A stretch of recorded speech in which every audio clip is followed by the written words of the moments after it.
이게 아이 나 늙었다니까 어떻게 해. 나 이제 40이래. 큰일 났어. 이제 이게 옛날에는 그냥 12시간도 하고 막 했었는데 야, 지금은 이제 제가 하루 수업하거든요, 지금.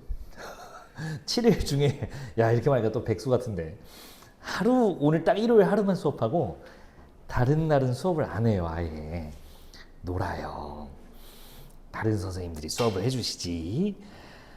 근데 옛날에는 약간 정확히는 원장님하고 연애할 때는 지금 돌이켜봐도 내가 어떻게 그거를 해냈지라는 생각이 드는 게 그때는 재수학원에 출근을 했었거든요. 그래서 아침 7시까지 가서 8시에 첫 교시 수업이었어요.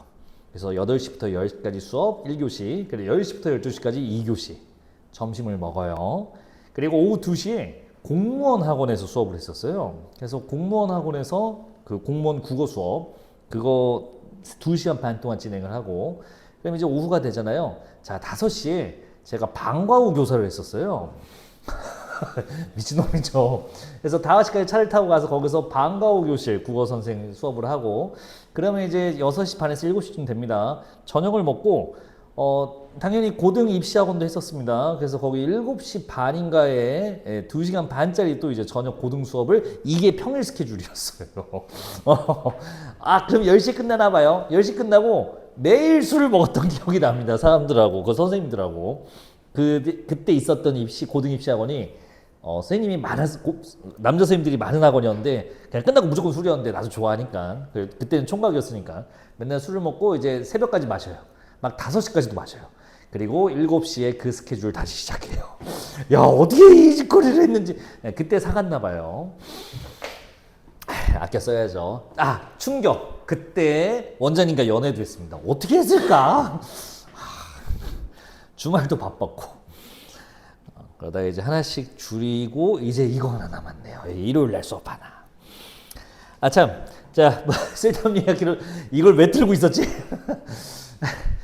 네, 이게 앞부분에 에너지 주니와 밴드 얘기는 안 했습니다. 자, 아까 살짝 이제 언급했듯이 원자가 있고 그 주위에 돌고 있는 전자가 있는데 요거를 비유하기 위해서 사다리 비유를, 계단 비유를 많이 쓴다고 하더라고요. 저기서 어디서 주워 들어봤는데 정확히는 작년 수능특강 저기 수업 준비하다가 이제 저도 작년 수특에서 본 건데 계단같이 층이 이루어져 있답니다. 그래서 이 에너지 주니는요 계단으로 생각하면 되는데 우리가 인간이 설 수 있는 계단층이 1단 1층, 2단 2층 이렇게 있을 수 있죠. 아니면 4층 이게 올라와서 거기 서 있을 수 있죠. 근데 2.78칸에 서 있다는 불가능하죠.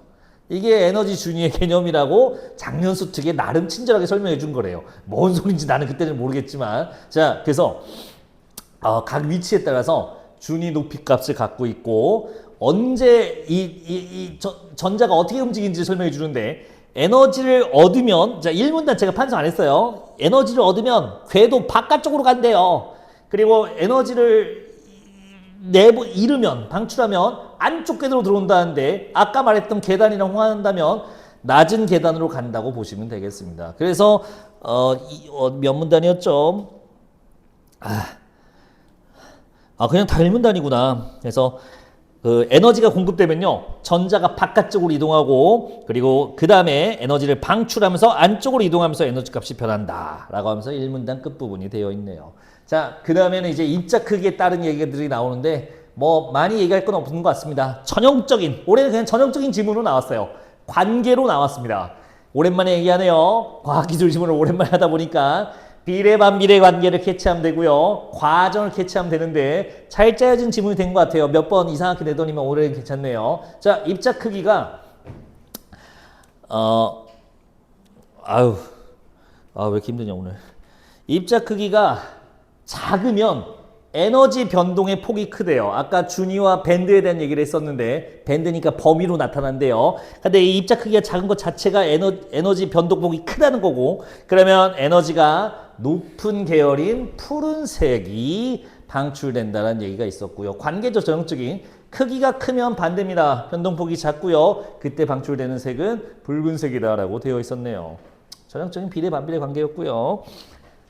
그 다음에 이제 양자 디스플레이 장점 나오는데 얘 딱 대립 대조되어 있습니다. 그래서 양자점이 아닌 기존의 디스플레이 LCD 같은 경우는요. 밴드 범위, 에너지가 이제 존재할 수 있는 준위하는 거의 범위 자체가 넓어서 다른 에너지 준위와 같이 섞여 있기 때문에 화질이 상대적으로 떨어지고 발열도 높다고 하네요. 넓은 범위의 밴드 범위를 이동하기 때문에 열이 더 많이 발생한다고 합니다. 여러분들은 이게 이제 체감을 해본 적이 있을런지 모르겠는데 저 같은 세대는 이거를 라이브로 이 발전을 살아온 사람이잖아요. 여러분들은 믿기지 않겠지만 제가 학창 시절에는 LCD가 신기술이어서 요게 독서지문으로 나왔었거든요. 기존에는 CRT라고 해서 모니터 크기 두께가 요만했었어요. 말 그대로 요만했고 이렇게 들어야 돼요. 모니터를. 화면은 요만한데요. 그 뒤가 이렇게 두꺼웠던 그걸 썼습니다. 개뜨겠습니다. 알고 계세요? 옛날 집. 옛날 집에 있어요. 저는 현실이었거든요. 근데 이제 LCD가 등장한 거예요. 오, LCD! 신기술! 독서지문! 이게 어떻게 줄었을까? 막 이러고 있었습니다. 픽셀 화소 간의 관계하면서. 시대가 바뀌어서 이게 구시대 유물이 되고 양자점 디스플레이가 나오니까 저도 나이가 먹은 것 같습니다. 자, 돌아와서 그래서 얘는 밴드 범위가 입자 크기가 굉장히 작은 거래요. 나노미터 단위래요. 그러니까 밴드 범위가 좁고 이 입자의 수가 확연히 적기 때문에 다른 원자와 덜 섞이기 때문에 딱 상대적으로 원하는 목표의 준위값을 설정할 수 있어서 명확한 색이 나온다. 더 선명한 색이 나온다와 넓은 범위의 밴드가 아니기 때문에 발열도도 줄어든다는 얘기를 했었네요. 그 다음에 이제 쉘, 리간드, 코어 나오는데 뒤에 있어요. 문제 다 풀었지. 코어가 이게 발광 물질이고요. 쉘이 감싸고 있고요. 리간드가 그 틀을 잡고 있답니다. 그냥 그게 다예요. 표면층 중요성이 크다는 얘기 할 때 저 10m 정육면체를 설명하는데 이거 알아들으셨죠?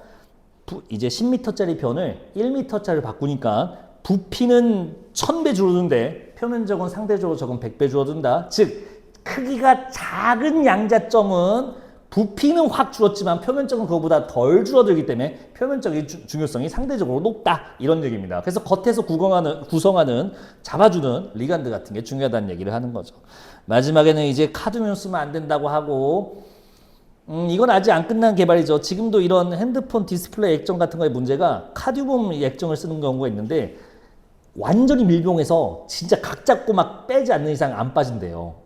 그러면 안전한 거 아닌가. 문제는 각 잡고 빼는 놈들이 있어서 그래요. 이걸 얌전히 수거하지 않고 그냥 다 분쇄기에다 갈아버리는 거야. 그러는 순간 여기서 다 나오는데 그걸 어디다 놔?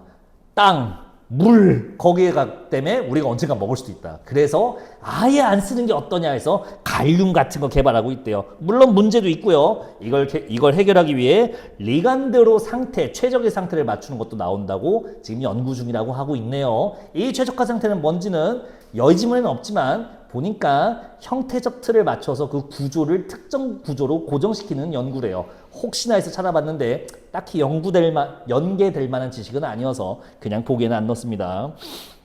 자, 답들 다 불러드릴게요. 자, 1번 가로는 에너지 밴드 빨리 볼게요. 2번은 좁은, 3번은 작을수록, 4번은 표면적, 5번은 리간드입니다. 양자택일. 자, 첫 번째 짧아진다, 두 번째 푸른, 세 번째 커지게. 아까 했던 얘기죠. 자, 인과역전. 힘들어.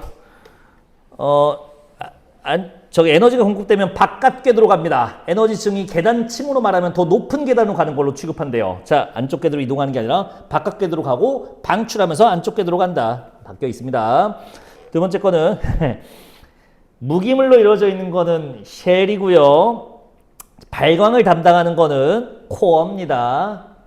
됐지? 그래서 쉘과 코어가 바꿔 있는 게 두 번째 함정이었고요. 자, 세 번째. 양자점 디스플레이는 에너지 밴드가 넓은 게 아니라 좁은 겁니다. 그래서 좁은 범위의 파장을 갖는 빛을 낸다가 나와야 되니까 넓은 에너지 밴드가 어색한 말이죠. 오른쪽에 표면적 비율이 낮습니다. 그러니까 덜 줄어들어요. 같은 변의 길이가 줄어들더라도 아까 앞에서 숫자 나왔다시피 표면적에 줄어드는 비율이 더 작습니다. 자, 높기 때문에라는 두 번째 줄을 낮기 때문에로 바꿔주면 되겠네요. 이거는 뭐 낸 거냐면요. 본문에 RGB 나오더라고요. 레드, 그린, 블루잖아요. 그러면 얘가 지금 파란색, 빨간색만 말하길래 초록색은 어디냐 하면 당연히 이 사이겠죠. 그렇게 써 있고요. 그러면 초록색은 입자 크기가 상대적으로 푸른색 빛을 발현하는 입자에 비해서 어떠냐 이거죠. 크기가 더 커야겠죠. 에너지 변동폭이 더 작아야겠죠. 상대적으로. 하지만 붉은색에 비해서는 반대로 더 상대적으로 작고요. 변동폭은 더 커야 됩니다. 상대적인 값 사이에 있는 G 값에 대한 정의를 묻고 싶었는데 답은 허탈하게 3번이 나오게 되는 겁니다. 됐을까요? 문학으로 넘어갑시다. 페이지 30쪽으로 올게요. 아니, 나도 이 고전소설이 하기 싫거든. 근데 저번 주에 하나 했잖아. 아니, 2개인가 했잖아. 3개 했나? 2개인가 했잖아. 2개 했지? 오늘은 3개 할게.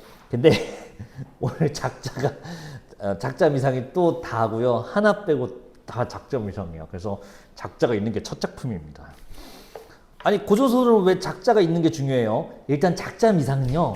딱히 무슨 메시지가 있다기보다는 시대적 배경을 굳이 고려하는 것밖에 없는데 딱히 뭐가 없고 세부 사실 확인 문제밖에 없어요. 이 작자 미상은. 왜냐면 일반 백성들이 재밌으려고 쓴 거거든요. 자, 근데 더 재밌거나 더 문학적 가치가 높다는 아니고요. 작가가 밝혀진 거는 사대부의 작품이란 말이죠. 그러면 일단 이게 쓰여진 배경이 뚜렷하고요. 쓴 목적이 뚜렷해요.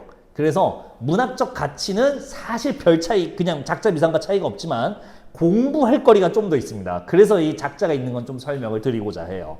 첫 지문입니다. 미리 좀 들어보세요. 작가 보고 오시면요. 심의라는 아저씨인데 중종대 사람입니다. 조선시대 사람입니다. 얘가 잘려서 비슷하죠. 얘들 이런 거 쓸 때 하고 싶은 얘기가 있었나 봐요. 다만 이 작품은 그래도 꽤 참신성에서는 높은 평가를 받습니다. 왜 그러냐? 아마 처음 보는 패턴일 거예요.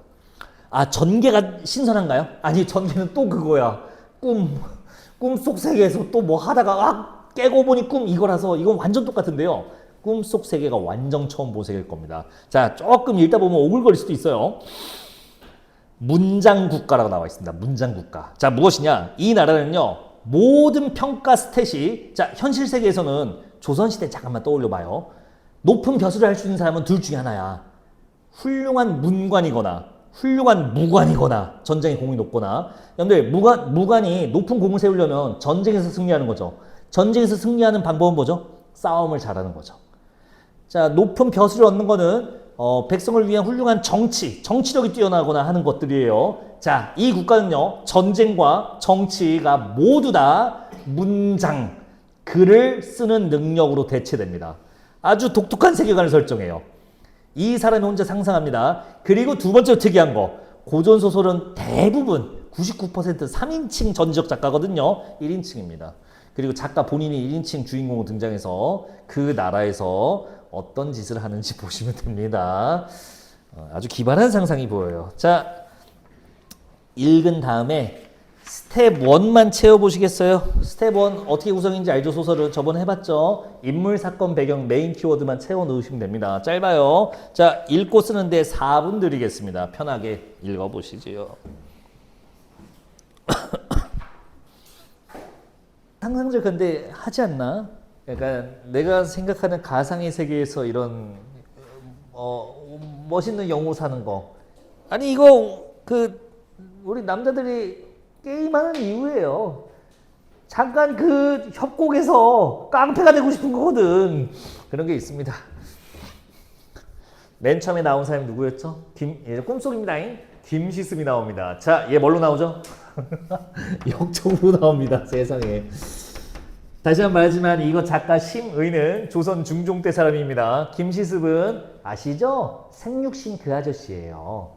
자, 여러분들이 놀랍게도 고2나 고1 때 배웠던 그 작품에서 이분의 얘기를 보긴 했거든요. 김시습 작품 중에 여러분들 아는 거 뭐 있어요? 뭐 담을 넘고 막 그런 거 있지 않았나요? 이생규장전 그 아저씨라고. 이생규장전 스토리는 기억나는 건 기대는 안 하겠습니다. 다만 이런 거 있지 않았을까?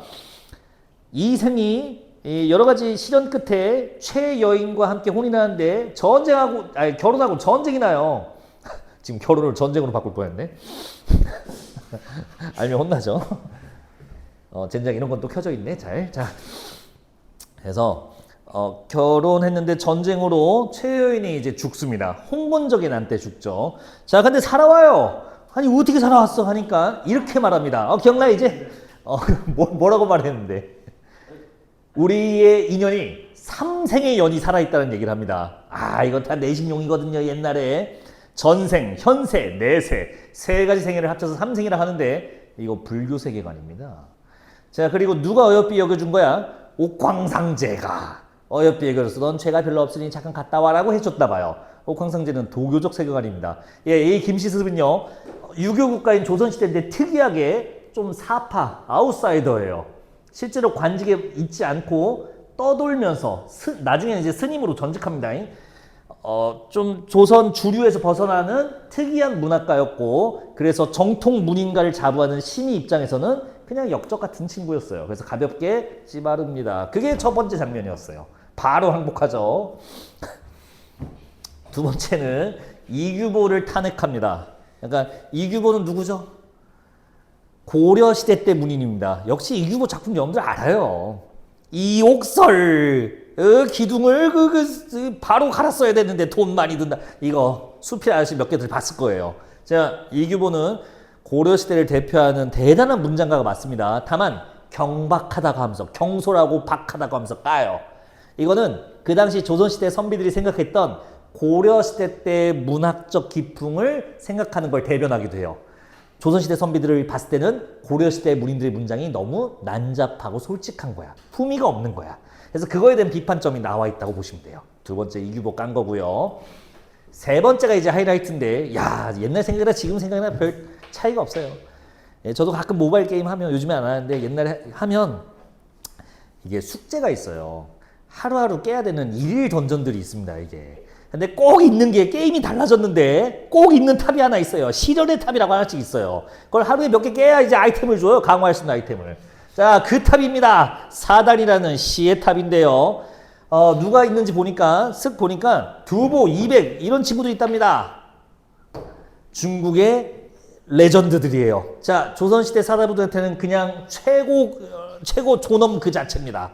그래서 많이 인용되죠. 두보 200 아마 다른 시에서도 좀 봤을 겁니다. 그럼요. 200은 여러분들 관동불고기도 나와요. 많이 나와요. 많이 나와요. 여러분들이 어디선가 분명히 봤어요. 중국의 최고 시인들이고 조선 사대부들한테는 존엄 그 자체.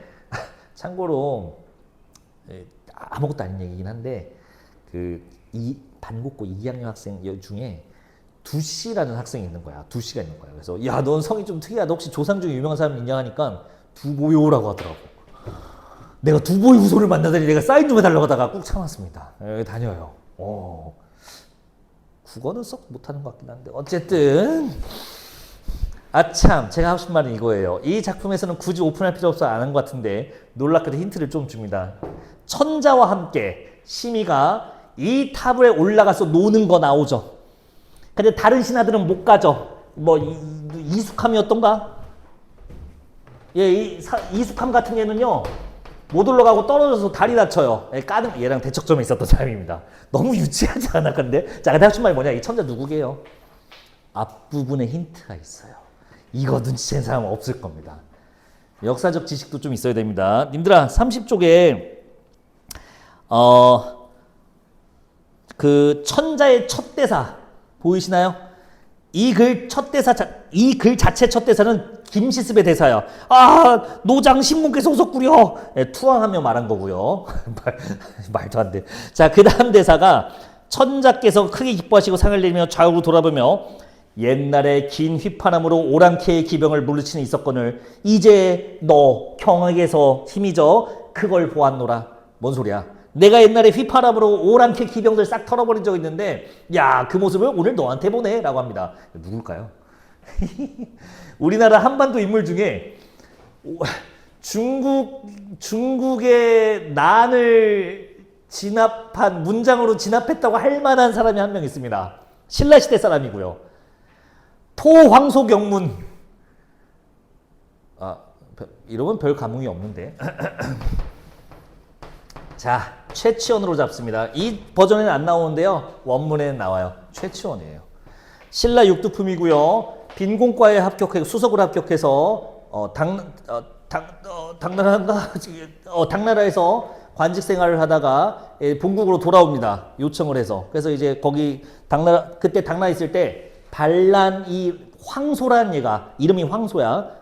성이 황이고 이름 소지. 황소 일으킨 날인데 그때 토벌하는 경문을 썼던 기록이 남아 있어요. 중국 책에도. 자, 그런 아저씨입니다. 얘가 이제 물론 이제 좀 과장돼서 이제 한반도에서는 걔가 문장을 쓰니까 황소가 덜덜 떨면서 항복을 했다는데 뭐 그럴 리는 없고요. 그래서 어쨌든 천자가 최초로 설정되어 있습니다. 그래서 여기까지는 심의가 껴서 같이 인정해주는 하이 클래스. 남들은 넘볼 수 없는. 다른 관료들도 이 탑에 올라오다가 덜덜 떨려서 못 올라갔대요. 뭐 고소공포증인가 보죠. 이숙함은 유난히 싫어했나 봅니다. 올라가다 넘어서 다리 깨졌다. 주제도 모르고 올라오다가 다리가 깨졌다라고 하는데 이렇게 유치할 수가. 자, 그 다음은 한림 선생입니다. 얘가 탄핵해서 이제 관직에서 심의가 물러나요. 뭐 사실 여기도 뭐 한림 그 당시 때 이제 한림이라고 쓴 사람에 대한 에피소드가 있겠지만 거기는 이제 문학과는 좀 멀어지는 얘기니까 얘 때문에 탄핵받아서 물러나고요. 자, 꿈에서 깨는 장면인데 이색이라는 존재가 등장합니다. 고려 마지막 충신이에요. 고려 대문장가기도 합니다. 자, 이게 뭐냐? 이제 여기서 낚시 포인트가 몇 개 있습니다. 병에 걸리면 특히 이제 내분비 신경계 계열 병에 걸리면 대표적으로 암 같은 게 여기에 들어가죠. 이제 말기가 돼서 이제 기능이 신장이나 이런 것들이 작동하지 않으면 배에 이제 거르지 못해서 물이 찬대요. 이제 복수가 찬다고 하더라고요. 이제 병이 깊은 이제 사람들한테 나타나는데 말기 암 환자나 이렇게 보이죠. 이 지금 심의도 사실 지금 복수가 차서 몸이 아픈 상태야. 자, 근데 그걸 뭘로 표현했냐? 이색이 목욕시키고 칼로 자기 배를 가르더니만 거기다 먹물을 부었대요. 깨보니까 이제 배에 이제 물이 차 있다 뭐 이런 얘기를 하는 거야. 자, 그러면 이거는 뭐 희망인가요? 하면 그런 게 아니야. 그냥 내가 이게 복수한 게 내가 이제 이제 매일 글을 쓰고 글로 먹고 살다 보니까 이렇게 될 내 팔자였나 보다 하고 받아들이는 걸 합니다. 본인의 병에 대한 병이 기품에 대한 안타까운 상황에 대한 수용이라고 해석하시면 돼요. 물론 보기가 있어야 더 확실하겠지만 일단 그렇게 보시면 됩니다. 마지막은 대놓고 말합니다. 궁달은 팔자 소관이다라고 되어 있습니다. 즉 가난하고 부귀한 것은 다 정해지는 운명대로 움직이는 건데 내가 뭐 어떻게 하겠냐? 받아들여야지라고 합니다. 즉 이 사람은 관직에도 못 올라가고 지금 좌천된 상태고요. 병으로 몸도 늙어간 상황에서 좋지 않은 상황, 그거에 대한 안타까운 좌절감 소회도 나와 있는 작품이네요. 요 정도입니다. 자, 핑칸나 불러드릴게요. 아유, 힘들어. 자, 1번 김시습, 2번 탄핵, 3번 궁달 채우셨죠? 나머지는 이제 저랑 좀 자, 되게 쉬워요. 2분 30초 드릴게요. 스텝4까지 풀어보세요. 엄청 쉽습니다. 어렵게 나오지가 않아요, 이거는.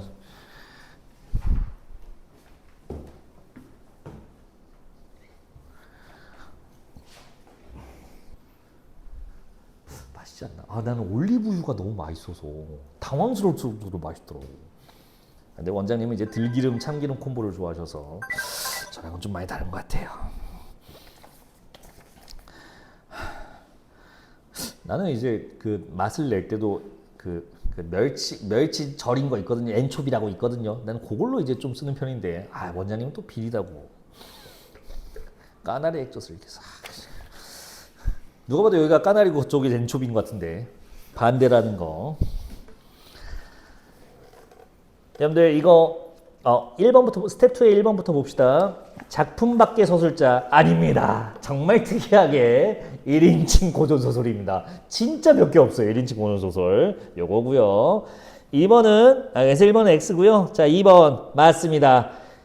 일단 여러분들이 너무 많이 봐서 이게 비현실적 요소야 라고 놓친 경우가 있는데 이 작품에서는 자, 휘파람을 불자 천지가 진동하고 이거요. 아무리 휘파람을 됐지 뭐 당연히 비현실적 요소입니다. 어디에 있는지를 빨리 찾아줘야 돼요. 그래서 휘파람 불자 천지가 진동한 거에서 확실히 나오니까 동그라미 해주시면 됩니다. 비범한 건 말고 또 없고요. 자 마지막 결말부에서 바로 보이죠 위에 영탄 적어줘 감탄사도 썼고 느낌표도 썼습니다. 확실하고요. 그러면 서술자의 내면식 시점 표출 작품 창작 도구 있는가? 네, 저 아는 주인공 나의 말인데 서술자기도 하죠. 근데 읽으면 알겠지만 심공이란 드립 봐서 알겠지만 이거 작가입니다. 사실상. 그러니까 충분히 서술자의 내면식 괜찮고요. 작가의 작품 창작 동기인 꿈에서 겪었던 일을 적는다라고 되어 있습니다. 창작 동기를 거창한 걸로 잡으면 안 돼요. 여기다 뭐 썼는지를 얘기하면 다 창작 동기입니다. 꿈에서 이야기를 전하노라. 됐어요. 창작 동기 충분합니다. 3번도 다 맞는 얘기다. 다 교사형에 써 있는 말이라서 확실하다. 스텝 3 보겠습니다. 자, 첫 번째 문인으로서 자부심, 두 번째 고향, 세 번째 먹물. 자, 스텝 4는 이거 결국에 요 얘기만 하면 돼요. 이게 아니구나. 다음 작품이구나. 이거는 아까 말한 거 4번 틀리지 마세요. 아까 말했으니까 뭐 이거를 뭐 작가의 실천이지 아니에요. 그냥 좌절절망적인 걸 수용하는 걸로 보는 겁니다. 자, 다음 이렇게 할게요. 두 작품 한 번에 갈게요. 왜요? 별거 없어요. 자, 첫 번째는 금방울전입니다. 벌써 작자 미상이고요. 그 다음 작품 고전시간 8은 세 번째 작품이죠. 적벽가입니다. 역시 작자 미상이고 판소리의 소설입니다. 하지만 이 두 작품 중에 한 작품은 두 작품 모두 다 아주 재미난 작품입니다.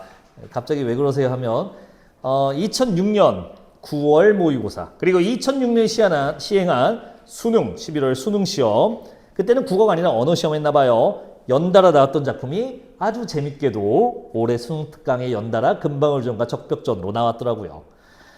금방울전과 적벽가는 지금 계속 말하지만 2006년 평가원과 수능에 순차로 나왔고요. 적벽가가 수능에 나온 거였는데 그 부분 버전이랑 비슷해요.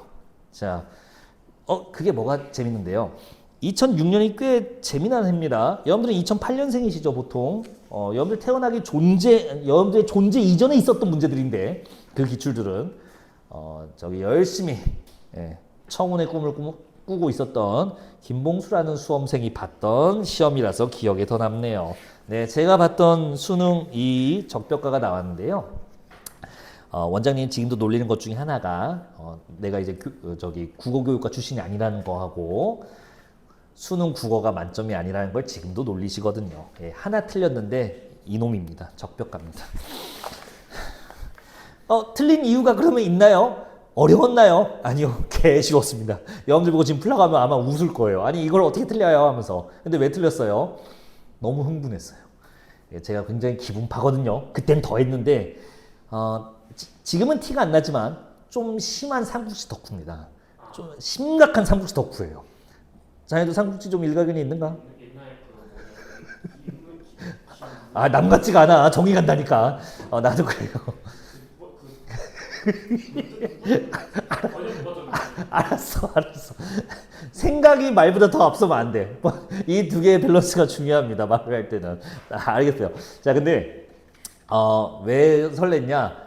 아는 사람들이 나오니까 막 가슴이 막 이제 갑자기 웅장해지더라고. 또 막 나 그때 기억도 나. 그 적벽가 읽으면서 그때는 또 지문이 좀 불친절했거든. 그 당시 때는. 거기 나오는 인물들이 뭐 순욱, 정욱 막 이런 애들이 나온다고. 근데 당연히 여긴 설명이 없지. 근데 난 누구보다 잘 알잖아. 막 이놈들은 뭔지 모르겠지. 얘들이 왜 이 대사인지 모르겠지. 나는 개꿀 하면서 풀다가 하나 그냥 틀렸어요. 너무 업돼서요. 자, 지금 생각해도 물론 그걸 맞았다고 해서 제가 학교가 바뀌었을 것 같지는 않지만 어쨌든 원장님한테는 놀림받지 않을 수 있었을 텐데 좀 아쉽네요. 자, 두 개를 한 번에 가겠습니다. 금방울전과 적벽가 둘 다 작자 미상의 고전소설이고 인물, 사건, 배경 파악하는 거에 집중하면 됩니다. 딱히 역사적 가치 그런 건 없습니다. 시간을 좀 드리도록 할게요. 두 세트니까 15분은 너무 많지? 아니지. 읽고 빈칸 채우고 양자택 1 OX 보기 문제까지니까 15분이면 맞을 것 같습니다. 자, 두 세트 하는데 15분. 페이지로는 41페이지까지 처리해 주시면 됩니다. 오늘 일단 여기까지는 할게요. 41페이지까지 두 세트 푸는데 15분 재드리겠습니다. 자, 풀어보세요. 다 푸신 분 채점도 해보세요. 하나는 어렵긴 했지롱. 갈게요. 일단 결혼한 얘기 됐고요. 중략 부분에 위왕의 봉해지는 얘기 나오고요. 여러 공을 하다가 이제 사또 만납니다. 이 뇌양형 사또죠. 눈치챘죠? 인물관계 파악하라는 문제입니다. 인물 대사에서 누가 누구 관계가 펼쳐지냐인데 고전소설은 결국에는 관계를 묻게끔 되어 있어요. 이건 노골적으로 관계 추론 문제입니다. 근데 이 정도 많이 오픈해서 다 아셨을 거예요. 뇌형연의 사또가 이 해룡하고 무슨 관계예요? 부자 관계인 거 오케이? 아들하고 아빠입니다. 근데 어떻게 알게 됐어요, 서로? 자, 뭐 등에 있는 그 7개 뭐 사마귀는 나중 얘기고요. 너 이거는 뭘로? 족자 때문이죠. 근데 그 족자 누가 주고 간 거야? 금령이 주고 간 거죠. 되실까요? 아이템인 겁니다. 참, 또 이 얘기 헷갈려 하시는 분이 있어서. 이런, 사또가 이렇게 말해요.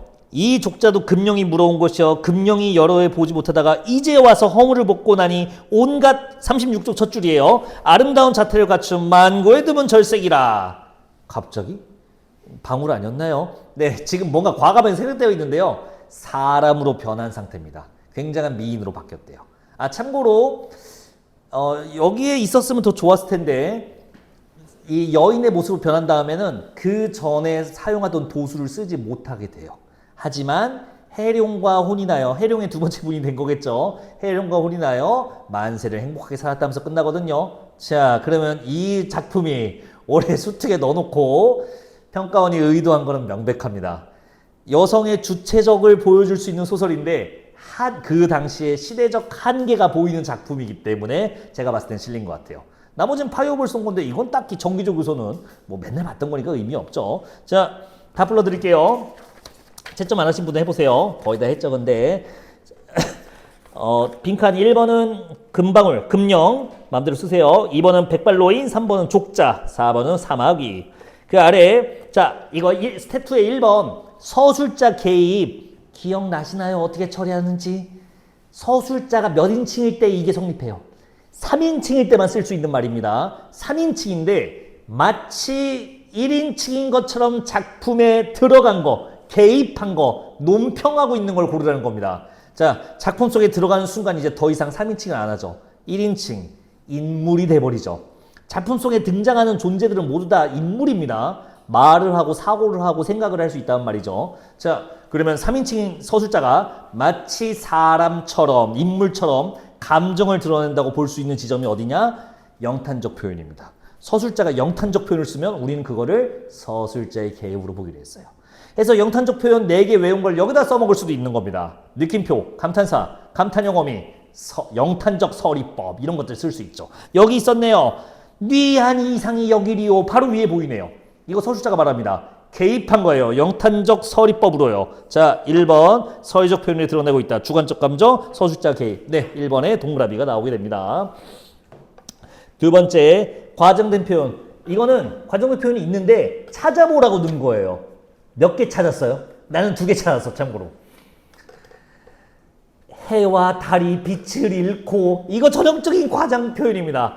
아무리 뭐 난리가 나도 해와 달이 빛이 잃는다는 건 좀 오버죠. 전형적인 과장 표현이고요. 그리고 우리가 많이 보기 때문에 그냥 무심히 넘어가는 산천초목이 벌벌 떤다 혹은 슬퍼한다라는 얘기가 있는데 아무리 위세가 대단하거나 아무리 힘든 비극적인 일이어도 산과 강에 있는 풀과 나무가 떨거나 우는 거는 좀 과장이죠. 전형적인 고전소에서 많이 보이는 과장된 표현입니다. 자연물 묘사도 같이 덤으로 처리가 됩니다. 자, 2번 그래서 동그라미 2개 의도했어요. 자, 3번은 X입니다. 비극적 사건이 아니라 저 부자 상봉의 계기가 되는 거죠. 오른쪽 첫 번째 핵심 조력자, 두 번째 내적 각성, 세 번째 혈육 상봉. 아빠 만납니다. 자, 스텝 4.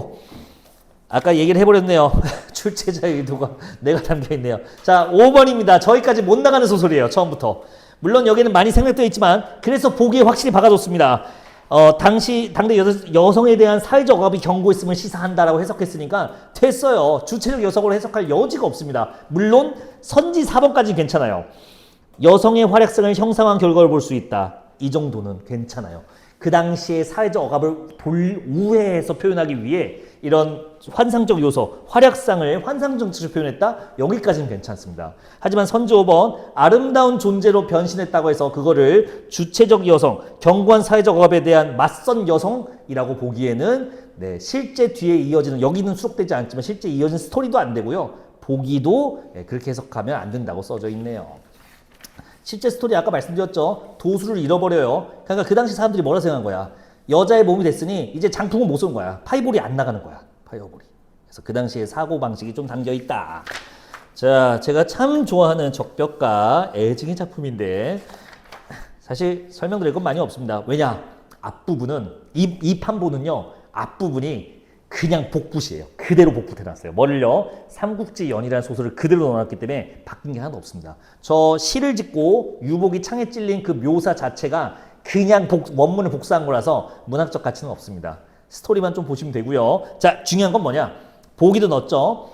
이 원본 소설과 다른 뒷부분에 있는 이 병사들의 이야기, 병사들의 두려움이나 호기로움들을 표현한 게 바로 이 적벽가의 문학적 가치입니다.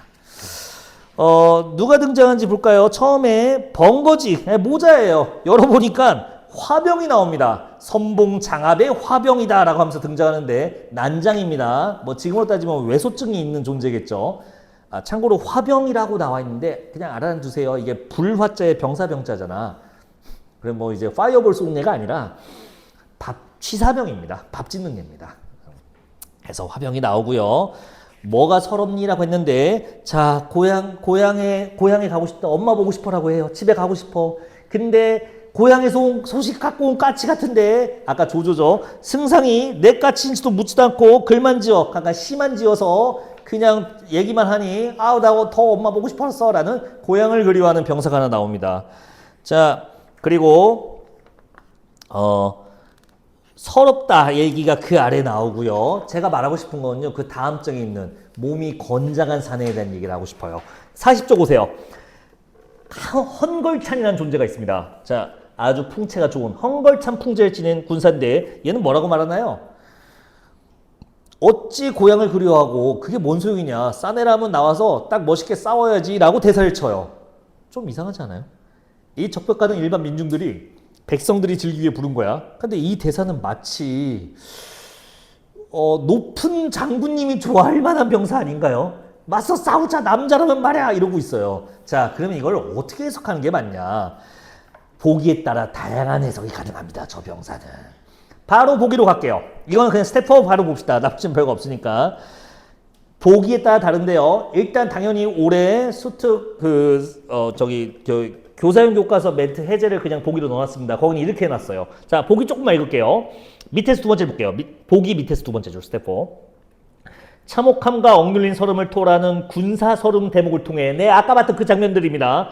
지배층의 허세, 영웅주의적 가치관의 허구 폭로, 전쟁의 폭력 속에 무고하게 희생되는 민중의 비극적 처지 이렇게만 해석해놨어요. 그럼 아까 그 병사, 헌걸찬 병사의 사나이라면 싸워야지는 뭐가 되는 거야? 가스라이팅 당한 거야. 세뇌 당한 거야. 그런 식으로 보는 겁니다. 혹은 얘가 무슨 이겨봤자 뭘 의미가 있겠어. 그래서 이겨서 자 개선해서 나가자라고 하는 건데 이거 사실은 전쟁이란 거에 피해받은 그 전쟁에서 이제 이기는 것밖에 자기가 생존할 수밖에 없는 길이 있는 병사가 할 수 있는 말이기도 합니다. 그래서 이거를 긍정적으로 해석하는 게 안 되는 보기 세팅이에요. 자, 물론 보기가 다양하게 세팅될 수 있어서 저 병사 해석은 다양할 수 있습니다. 다만 이 보기에 한정하면 다 영웅주의 가치관의 허구예요. 영웅 호승심, 뭔가 남자라면 뭔가 하나 해야지라고 하는 거는 다 의미 없는 거고 다 지배층의 위선이다라는 얘기를 하고 싶은 거라고 한다면 저 병사의 말은 긍정적으로 해석할 수가 없습니다. 스텝 4의 답 4번이 나오게 됩니다. 네, 주체적으로 수용해야 한다. 영웅적 면모를 아닙니다. 그냥 투사당하고 세뇌당한 거라고 봐야 됩니다. 4번 답이고요. 나머지 답 빨리 불러드릴게요. 갑시다. 자, 1번 괄호 1번 조조, 2번 원망 혹은 한탄, 3번 이교녀인데요. 조금 알아두시는 게요. 이교녀가 두 명의 교자라는 거거든요. 자, 그래서 읽어보시면 이런 얘기 나와요. 하나는 손책의 처고 하나는 주유의 처다 나오는데 이거 상식 좋아하는 사람한테 그냥 너무 뻔한 얘기인데 손책과 이 주유가 조조가 지금 싸워야 될 상대 군주와 그 부하예요. 그 아내들 두 명을 합쳐서 이교라고 한 겁니다. 걔들을 취해서 말년에 그냥 즐기면서 늙으리라 이러고 있어요. 됐을까요? 이교가 어떤 얘인지. 그러니까 이제 조조의 탐욕을 보여주는 거기도 하고 뭐 영웅의 위선을 보여주기도 하고 하는 겁니다. 남의 부인이니까. 그래서 3번에 이교녀, 4번은 창찔린예죠. 유복입니다. 자, 5번은 패전 혹은 패배 써주시면 되겠습니다. 못 푸신 분은 채워보시고요. 오른쪽에 1번. 자, 동그라미입니다. 어디 있었죠? 초반에 있었어요. 이문단 첫 줄에 있었네요. 이때 조조의 거동을 보소. 이 정도면 서술자의 개입이라고 합니다. 괜찮을까요? 그래서 특정 인물 거동에 대한 청자 주목 유도 대놓고 맞는 내용 써놨죠? 1번 동그라미입니다. 거기 때문에 2번은 자, 또 과장된 비유가 있는가 하면 있어요. 아까 화병 살짝 보고 왔는데 걔를 부채꼴이 장식품, 쥐방울만한 이런 표현이 있습니다. 모두가 이 정도면 과장되게 희화한 거라고 봐도 괜찮은 거예요. 아무리 사람이 웃겨도 쥐방울이라는 표현을 쓰거나 장식물 같다고 하는 거는 엄연한 과장된 비유, 우스꽝스러운 묘사 괜찮죠? 희화 동그라미고요. 자, 세 번째 장강의 풍경이 나옵니다. 이 전쟁의 배경이기도 해요. 다만 이걸 아름답게 묘사했다고 보기도 조금 힘들고 그 부분이 초반에 좀 이제 나올 건데요. 그건 조조의 뭐 위세 이런 걸 보여주기 위해 깔아놓은 배경에 불과합니다. 아직 그 배경에서는 병사들의 한탄이 나오는 타이밍이 아니었어요. 배경과 그 안에 드러난 장면이 어긋나 있네요. 선지 3번, 아니, 저기 3번 문제는. 그래서 X고요. 자, 나머지는 불길, 비극성, 패전 같은 말이니까 생략하겠습니다. 나머지 문제도 이렇게 한번 읽어보세요. 그냥 읽으면 재미없잖아. 그래서 스토리 파악할 겸 그리고 고전서를 그냥 생으로 읽으면 무슨 말인지 모르고 끝나잖아. 그래서 이렇게 정리해 놓은 거예요. 아, 이런 얘기구나 하고 이제 확인하고 넘어가면 됩니다. 나옵니다. 이 중에 하나가. 세상에. 더럽지, 치사. 좀 썩 내키진 않지만 뭐 어떻게 했습니까? 하나 나온다는데 읽어줘야죠. 근데 나오면 개 반가워요. 여러분들 이 적벽가나 금방울도 나온다고 생각해봐요. 아, 해룡 반가워 하면서 마음이 편해져요. 그 심리적 안정이 생각보다 큽니다. 지루하더라도 좀 해주세요. 맞아. 자, 오늘 여기까지입니다. 다음 주에 봅시다.